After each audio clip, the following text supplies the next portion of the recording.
The wave-particle duality is one of the core concepts of quantum mechanics, which is slightly known probably because it requires a very advanced technical knowledge. But, as Einstein said, the quantum problem is such extraordinarily important that it should be known by everyone, and so it can be if we concentrate our attention on the essential and most innovative elements. The way that Rho defines the wave-particle duality can be divided into two parts. Phase 1 waves have particle aspects, and Phase 2 particles have wave aspects. For waves, we mean electromagnetic waves, i.e. synchronized oscillations of an electron in a magnetic field that propagate through space carrying energy. They can bring to mind C waves, but in fact they do not move in this way. It is only the field's intensity that increase or decrease in a wave way, i.e. forces are directed now upwards, now downwards in this way. The electromagnetic waves are described thanks to the wavelength, which is the distance between two peaks, and the frequency, which is the number of oscillations per second. The electromagnetic waves are what forms light. But this isn't the only nature of light. In 1900, the German physicist Max Planck concluded that the radiant energy is issued by objects only in the form of an energy packet, the quantum. This means that, for instance, the Sun issues a certain amount of energy made of well-defined, smaller packets, and there aren't any intermediate amount of energy. It's like we had a tap from which glasses of water dripped. Opening it more, it will increase the number of glasses, but we will never obtain 1.5 glasses. Moreover, at every frequency issued corresponds a different packet that carries a certain amount of energy.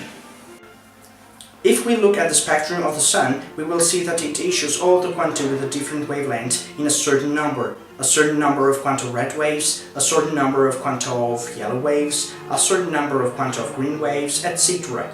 Well, every quantum carries a different amount of energy, according to this formula. Energy equals h times frequency, where h is called Planck's constant. It's like if the violet waves, which have a higher frequency, were bottles of water, while red waves, which have a smaller frequency, were coffee cups. In the middle, there are intermediate measures, but always quantized. 5 years later, Einstein confirmed Planck's theory, imagining that the light doesn't just exchange energy in a quantized way, but it's made of packets because of its own nature, and these packets are particles without mass, the photons. So the light can be considered sometimes as a beam of waves, sometimes as a beam of particles. It just depends on what kind of experiment we're making. It's a bit controversial, but we have never found further information about the nature of light. In 1824, Victor de Broglie conjectured that also a particle had a wave nature. For him, the behavior of a corpuscle in motion can be described with the propagation of a wave called matter wave, whose wavelength is associated to the momentum, i.e. the mass multiplied by the speed with this formula. Wavelength equal h over mass times velocity. This nature can be verified only when the wavelength is big enough to interact with objects that have dimensions comparable with the wavelength's dimensions.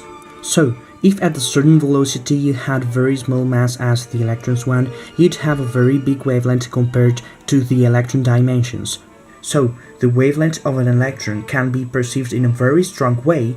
On the contrary, if you had a bigger mass as a soccer ball's one at the same velocity, you'd have a very small wavelength compared to the ball dimensions, so the wave nature of a soccer ball isn't perceivable.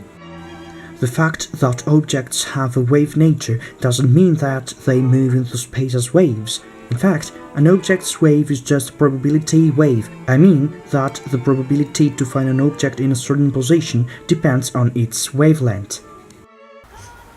And here, a totally new world opened, a world that brought the formulation of the current theory of the atom shape, passing through Heisenberg and Schrödinger, and on a practical level, for example, it allowed to create the electron microscope that uses the electron waves, but this is another story.